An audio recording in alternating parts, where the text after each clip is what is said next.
Welcome to Question It, the podcast where we rethink health, wellness, and personal growth. I'm Kevin, your host, chief inquisitor, and sometimes guinea pig, exploring fresh paths to a better life. Let's dive into today's episode and get started. In today's episode of Question It, I want to revisit something that I think can make most people's lives easier and happier and a lot less pain. And today we're focusing more on physical pain. So a lot of people have joint pain and tendinitis, and they think that there's this overuse injury and they have to stop doing the kinds of activities they really love to do. Well, in the Northern Hemisphere, we are in the winter season. We're in the off season from most major outdoor activities. So I want to revisit why I think joint pain is really happening, what's really going on, what's the root cause. And this is based on my 23 years as an injury-free Ironman triathlete. And I think there's a lot of misinformation out there. I'm also a biomedical engineer by my formal schooling, and I've spent most of my career designing total joint replacements and implants for spine surgery. And I've worked with orthopedic and neurosurgeons my whole career. And to be perfectly honest, there's just things that they don't know. A lot of times, or most of the time, the doctor really just wants to see everything straight and aligned on x-ray. And if there's anything that's kind of, quote, abnormal, then they immediately assume that that's the problem. And that's not always the case. Most recently, I was scrolling through some Facebook and some Facebook groups that I'm pretty active in, and with triathletes and backpackers and things like that. And it's funny how we just default and we don't continue to ask questions like, is there really a root cause? Because just because something might not look quite normal on x-ray or MRI, it doesn't mean that's what's actually causing the pain. So this was a little bit of a long introduction. Sorry about that. But here is a pretty detailed review and theory, if you will, on what I think's really going on with joint pain and tendinitis, and why overuse or chronic injuries really don't have to be that way. And there are things that you can do with simple devices that you can buy at like the Walmart or on Amazon and really take care of these overuse or aches and pains that just seem to crop up out of nowhere. Now, of course, if you had a specific mechanism of injury, like you fell down the steps or you twisted your knee playing basketball, when you had a real injury, now that does require medical attention, of course. But if there's something that's chronic or it's been building up over time, or all of a sudden out of the blue something starts hurting, then I think that this video or this episode can really help out a lot. So I'd love to hear your thoughts on it. And really, I just want to help everybody do the kind of activities that they want to do and live easier, happier lives with less physical pain. Joint pain, tendinitis, and overuse injuries plague so many people. I've been watching a lot of videos about the next class of 2024 Appalachian Trail thru hikers, and people are already having to take rest days because of joint pain, like their knees and their hips, and they're having Achilles tendinitis.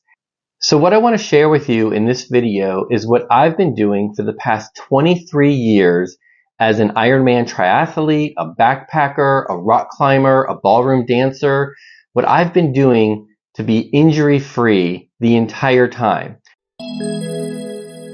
Now, this doesn't mean I haven't had aches and pains here and there, but I've never missed a season or even a registered event due to injury. I've been coaching athletes for more than 10 years, and I've helped dozens and dozens of people be injury-free or prevent injury, overcome injury in that time. Now, I'm not a doctor, I'm not a physical therapist, I'm not a healthcare professional of any kind, but this is what I've been doing. And I know that a lot of you have been watching videos and trying all the different stretching and strength training programs and still having pain, still having chronic injury. Now, it's interesting that people still turn to stretching as one of their main preventative measures. But, if stretching works so well, then why do so many gymnasts and dancers suffer from some of the highest rates of chronic injury? Actually, there have been hundreds of studies trying to show that stretching prevents or helps you overcome injury, and I haven't heard of a single study that actually proves that in hundreds of studies. A lot of people also turn to strength training, which I'm a fan of that as well, and I'm also a fan of stretching. But some of the strongest people, the professional athletes, the weightlifters, bodybuilders, gymnasts, dancers, these are some of the strongest people out there, and they also are plagued by chronic injury. We also hear about things like if you do get an injury, use RICE, which stands for rest, ice, compression, elevation.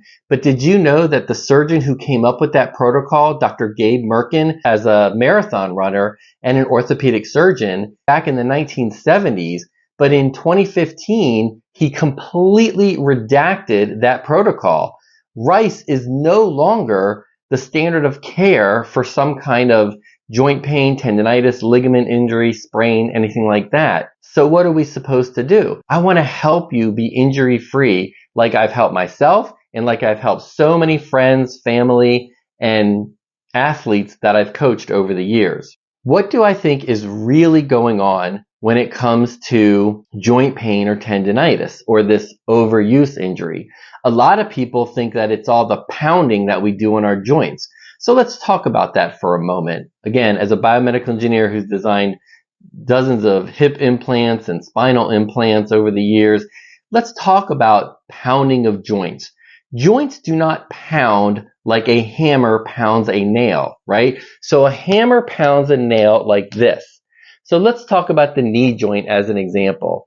You've got the femoral condyles and the tibial plate. There's no gap between the femur and the tibia. It's not pounding like a hammer pounds a nail. The bones are always in contact. Sure, they've got synovial fluid and they just articulate. This is the femur articulating on the tibia. It's not pounding like this. It might get loaded like this, but it's not pounding, okay? So it's important to think about your joints that way. They're there to articulate, which is move, not pounding, wearing out your joint. And we hear about overuse injury all the time, like, oh, we're using our body too much. Our body is made to move. We have evolved over hundreds of thousands of years to move all the time. Walking, running, jumping, hopping. We are meant to move slow and move fast. This is what we're supposed to do. So this overuse just doesn't make any sense to me. And some of the latest research we're hearing about is the fascia. And the fascia is just the connective tissue that sort of encapsulates everything in your muscles and between your organs and all. I really don't believe that it's the fascia that's causing all this joint pain. What I think is actually going on, it's all happening in the muscle. And the problem is we have knotted up muscle fibers. A knotted muscle, or part of your muscle that's knotted, is muscle fibers that are stuck in a contracted state. They're flexed, okay? Just a part of the muscle, and it could be deep in the muscle, but it's stuck in a flexed state, so it can't elongate like it needs to. Now, we try stretching to elongate it, but it doesn't hold. That flexibility doesn't maintain. So it's short again, and it can't get long like it needs to because there's a knot. Well, when you've got a knot in your muscle and that muscle can't elongate, what it does is it pulls on the next piece of anatomy, and that's the tendon, because tendons attach muscle to bone. That's how our anatomy works. So when we are using our bodies, we're using that muscle and it can't elongate like it needs to, it pulls on the tendon. Tendons don't like that. Muscles can stretch and stretch and stretch like a rubber band. Eventually they'll rupture, but they have to go a really long way before they rupture. But tendons have a limited range of motion. They want to go from here to here, and that's it. Okay? But we keep using it and we keep pulling. So the tendon doesn't like that, so it inflames. That's tendinitis, tendon inflammation. Okay, so now we keep using our bodies, we keep going because, no pain, no gain, I've got to keep working. We keep pulling on that muscle, we keep pulling on that tendon, and then the tendon, what happens next? It starts to pull out of the insertion site in the bone. So tendons typically insert into bone, that's where they get anchored, right around the joint. So if you're having knee pain, it's very likely that the tendon is trying to pull out of where it inserts around the knee. So there's a lot of different tendons because there's a lot of different muscles. So depending on where your knee hurts, that's the tendon, and then that's the part of the muscle that is most likely knotted up. No amount of stretching is going to alleviate a knotted up muscle fiber. We do strengthening, which can help, and a lot of people that does help them. And let me just qualify everything here by saying that my number one rule as a coach is that if something's working for you, keep doing it. It doesn't matter what I say or what I believe or what I think. If something's working for you, then keep on doing that. And then once it's not working anymore, we can talk about it, and let's see if what I'm talking about here today helps you. So why I think so many people, especially the doctors and physical therapists, believe that this is a strength problem, which blows my mind because we've got athletes, even professional and Olympic athletes, that suffer from this chronic overuse and muscle weakness issue. Think about it this way. If you have a muscle that is partially stuck in a contracted state, so let's just say, for example, 20% of your muscle is contracted. So if you've got knee pain and it's in your quad muscle that has knots, then on your good side, you contract that quad muscle and you get a full 100% contraction out of it because it's like there's no knots in that muscle. But on the other side, where you do have some knots, where some of the muscle is partially stuck in a contracted state, when the doctor or physical therapist or healthcare person goes to test you, it presents as weakness. Because if, let's say, 20% of that muscle is knotted up, it's already contracted, when you go to fire that muscle, you're only getting an 80% contraction. So it looks like it's weak, but it's really not weak. It's just that you're not getting a full contraction out of that muscle. And again, you can strengthen all the muscles around it. You can strengthen the actual muscle, but you're still not getting a full contraction. So down the road, you can still have pain from the tendon, which got inflamed, and from the joint, which you're pulling the tendon out of. And then when you keep trying to work that joint and pull tendons out of the bone, that joint is taking more stress, and now that can start to inflame. That's called arthritis, joint inflammation. So the point here is that we have knotted up muscle fibers, and we need to release those knots. We need to release that stuck in the contracted state muscle. And what I found, the best way to do this is through manual manipulation. So massage, foam rolling are the things that you can do yourself. If you can afford to get a professional massage every day, great, go do that. But I personally do not know anybody that can afford to get a professional massage every single day. So you can do self-massage with the foam rollers and the balls and things like that. You can also try dry needling, acupuncture, cupping. These are other techniques, even Graston. That's a way to really work out the muscle. And it hurts like hell, but it can also be super, super helpful. And I've tried these things.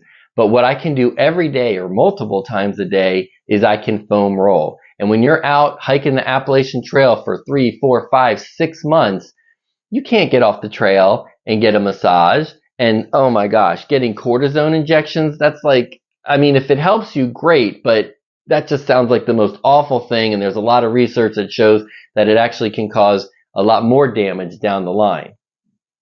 So we want to massage our muscles. And what kind of tools do we use to massage or self-massage? And that's where we're going to have a rollvolution, right? This is where foam rollers are so important. So here is one of the most common foam rollers. This is about $10 at Walmart. It's super light, but way too bulky to carry with you in your backpack. So what I highly recommend is a Nalgene bottle. So this is a 1 liter, 32 ounce wide mouth Nalgene bottle, and it's super hard, so you're not going to crush it under your body weight. And I added some grip tape that you would put on stairs, and this makes it really grippy, so if you're rolling on the shelter floor, it won't slide out from under you. Okay, so it really helps. I've tried it out. It's fantastic. And I know this bottle weighs a lot more than a Smart Water bottle, but I'd highly recommend you change out one of your Smart Water bottles for a Nalgene bottle. And I really believe this will help you be injury-free for your whole Appalachian Trail through hike. Okay, I can't promise anything, but I know it's going to really help you a lot. The other tool that I really, really like a lot is the lacrosse ball. I wouldn't use a tennis ball because they tend to be slippery. And also, honestly, I can crush a tennis ball with the weight that I put on it, but I cannot crush a lacrosse ball. But this is really kind of heavy to carry when you're backpacking. So what I highly recommend, and a lot of people carry them already, is a cork ball. It's about the same size. This is actually just a wine cork ball for a decanter, and it's way lighter, and it can hold your body weight pretty darn well.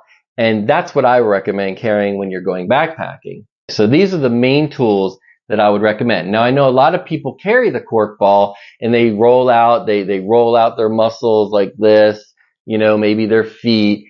And honestly, I think you could do so much better with how you roll. And I'm going to share with you how to roll, not in this video, but in upcoming videos, but I'll explain it to you in this video. And so when you're rolling out your muscles, I really would discourage rolling out your tendons because tendons don't tend to be so flexible. Again, if it feels good and it's helping you, great, go do that. But I think the real problem is in your muscle.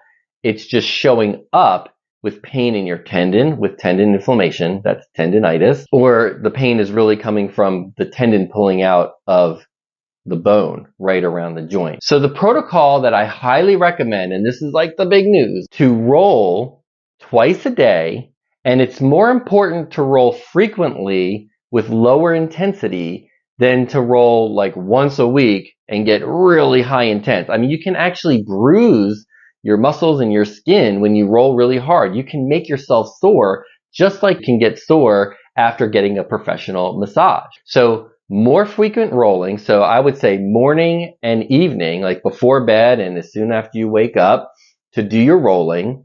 And one of the most important things, and I see this wrong in so many videos and ads and so on, is that so many people are rolling their muscles out when the muscle is in a flexed state.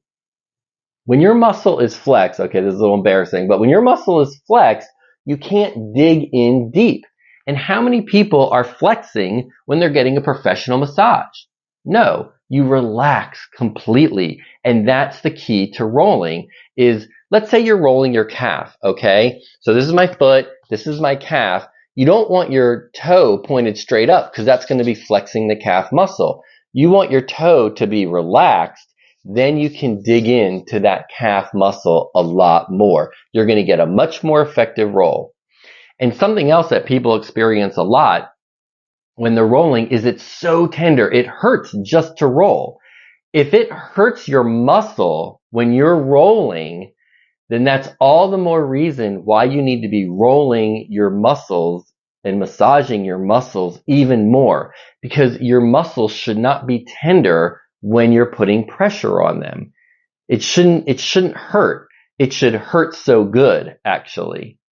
So that's the key. So what I'd recommend is if you can warm up your muscles first, like before you even get out of bed in the morning. You can't do this on the trail, but before you get out of bed in the morning, you can wrap your calves or your quads in a heating pad, or you can roll after taking a hot shower or bath, or after the hot tub. Those are great times to roll because your muscles are already really warmed up and you can get in a lot deeper.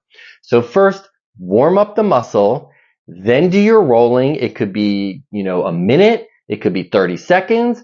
I'd recommend anywhere from 2 to 10 minutes per muscle, right? So 2 to 10 minutes on your right quad, 2 to 10 minutes on your left quad, really whatever feels good. And again, it should hurt so good that you kind of want to keep doing it. So warm up the muscle, then roll the muscle, then do some very light stretching. I mean, super light stretching, and then just shake it out a little bit.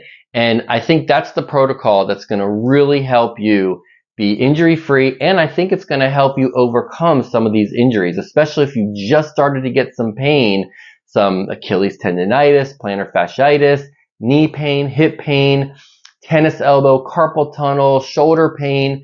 These are all areas where you can roll the muscle to improve and ease the joint pain and the tendinitis that's happening around that joint. And again, this is what I've been doing for 23 years to be injury free. And let me tell you, I don't do any strength training and I do hardly any stretching. Now, those two activities are great for other reasons, but not for preventing injury or overcoming your injury. So, and in terms of overuse, one last thing that I forgot to mention about the 10% rule. I think the 10% rule is just an approach for people who don't really understand what the true issue is. I'm not a fan of going too much too fast anyway, because your body does need time to adapt.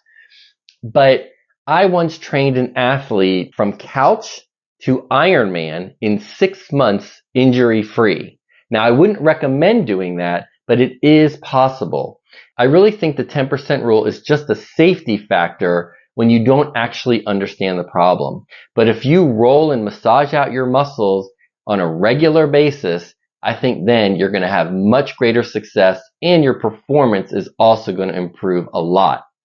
So if this made sense to you, if it sounds like something you want to work on and do, please give it a thumbs up and like it, and subscribe to my channel, please, because I'm going to be doing a series of how to roll out your muscles to help improve your joint pain and tendinitis all throughout the body. So subscribe so you'll get notified for all of those videos. They'll be shorter than this one, but how to actually do the foam rolling. And then comment on how things are going. I've had people get relief after rolling for the very first time. Not saying it's going to cure all your problems, but for any of these chronic overuse injuries, I think this is what's going to help you tremendously. So like, comment, and share. Stay tuned and feel better. And until next time, peace, love, and connect. So what did you think of this theory, this alternative understanding of what is really, or what could really be the root cause behind chronic joint pain and tendinitis and things that sort of crop up out of nowhere? I'd love to hear your thoughts in the comments. I'd love to have a deeper discussion, and maybe even try to work through some of your challenges. Maybe we can work them through even in discussion. I have helped dozens and dozens and dozens of people over the years when doctors and physical therapists have failed, and it might be just something as simple as a conversation and a little test that you can do on yourself to really identify the root pain. So like always, I hope you'll join a deeper conversation for free by clicking the link in the show notes to join this episode's uchiTribe using the free Uchi social app. And we can continue to discuss this topic and hopefully help relieve some of the pain that you've been having. Thanks for joining me on this episode of Question It. Remember, growth happens outside your comfort zone, so keep experimenting with life and embracing change. If you enjoyed this episode, please connect with me in the show notes, leave a 5-star review on the platform of your choice, and please join this episode's uchiTribe to dig into deeper conversation with me and fellow listeners. Until next time, peace, love, and connect.